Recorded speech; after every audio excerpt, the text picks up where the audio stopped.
Hello. Hi. Hi. My name is Miss Taylor, My name is Sophia. My name's Henry.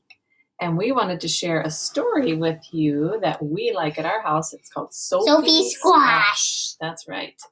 Sophie Squash. All right. Thanks for your help, guys. Bye-bye. Bye. Okay. See you later. Sophie Squash. Let's see.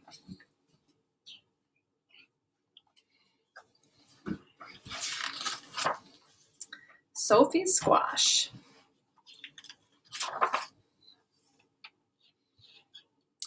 One bright fall day, Sophie chose a squash at the farmer's market. Her parents planned to serve it for supper, but Sophie had other ideas.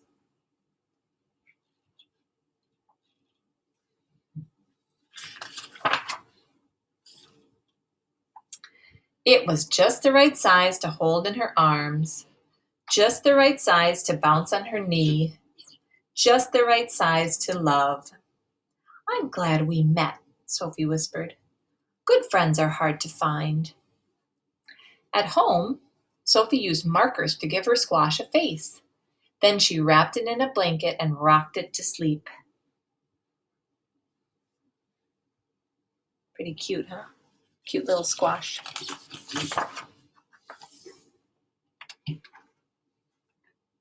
When it was time to make supper, Sophie's mother looked at the squash. She looked at Sophie. I call her Bernice, Sophie said. I'll call for a pizza, said her mother. Her mother wanted to make it for dinner. Sophie would not have liked that. After that, Bernice went everywhere with Sophie, to story time at the library, to visit other squash at the farmer's market, to practice somersaults by the garden.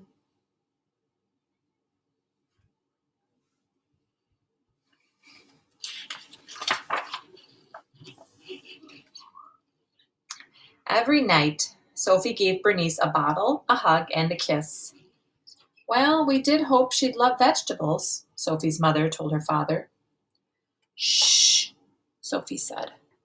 Bernice is sleeping. Shh.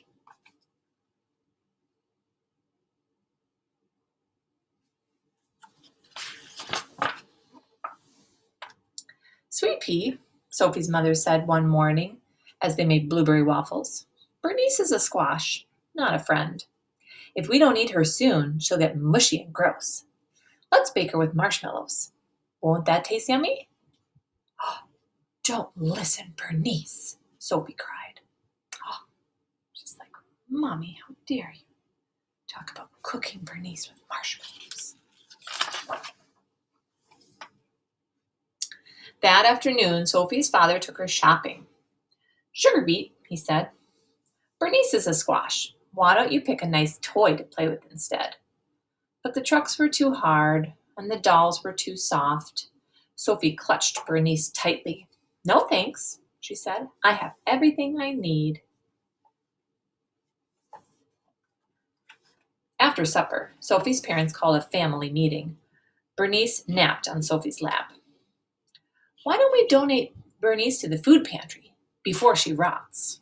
Her father suggested. Sophie shook her head. Bernice will last forever.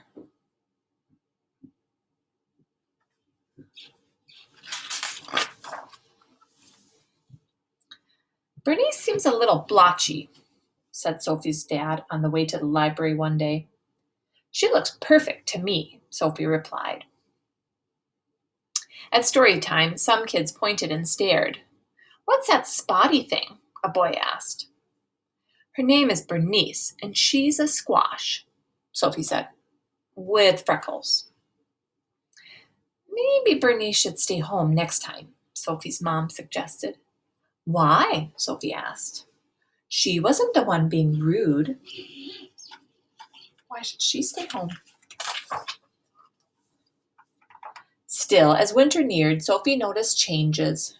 Bernice seemed softer, and her somersaults lacked their usual style. Visiting friends will cheer you up, Sophie said. At the farmer's market, squash were everywhere. Firm, shiny squash. What keeps a squash healthy? Sophie asked a farmer. It's simple, really, he said. Fresh air, good clean dirt, a little love. Well, Sophie thought, I have all that.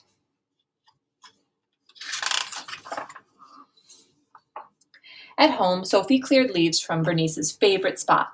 She made a bed of soft soil, tucked Bernice in, and kissed her good night. Get better soon, she whispered. That night, while Sophie slept, the wind whistled and tiny snowflakes fell.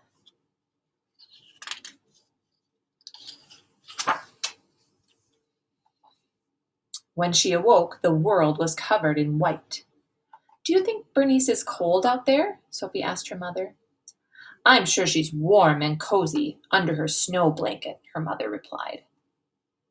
Sophie gazed out the window all morning. She was still there in the afternoon when her father came home with a surprise. You need a new friend, he said. Meet Ace. Ace was nice, but boring. He just swam around and around in his bowl.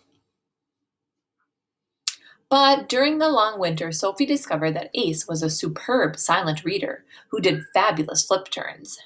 And he always listened politely when she talked about Bernice. Bernice was great at keeping secrets.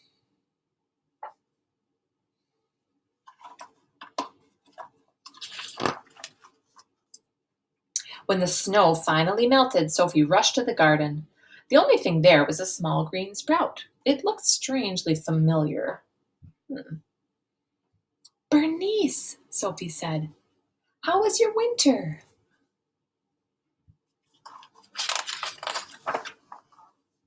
After that, Sophie, Ace, and Bernice ate lunch together every day. One bright summer morning, Sophie somersaulted across her yard, landed by the garden, and stared in disbelief. What do you think she saw?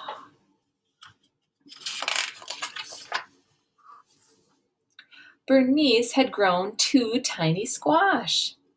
Wow, Sophie told them. You look just like your mom. See the 2 tiny squash? I like the cat in this book too. Soon, Bonnie and Baxter were just the right size for Sophie to hold in her arms and bounce on her knee. Just the right size to love. And that is the end of the story of Sophie's Squash. If you liked this book, there's another one, Sophie's Squash, by the same author, Pat Zietlow Miller and Anne Wilsdorf. And it's called Sophie's Squash Go to School, I think. And we have that one too. Really, really like it. So I hope you enjoyed the story of Sophie's Squash. Thanks for listening. Bye.